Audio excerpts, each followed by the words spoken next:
Dear children, அன்று கானாவூர் திருமணத்தில் 6 கல் தொட்டிகள் தண்ணீரால் நிரம்பினதால் திராட்சை ரசம் வந்தது. அற்புதம் நடந்தது. நமது வாழ்வில் அனுதினமும் ஆவியினாலும் வார்த்தையினாலும் நிரம்புவோம், பிறரை நிரப்புவோம். Being full every day, let's fill others.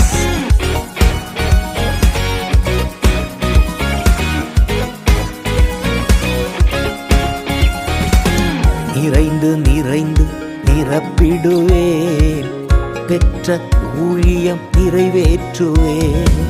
நிறைந்து நிறைந்து நிரப்பிடுவேன், பெற்ற ஊழியம் நிறைவேற்றுவேன்.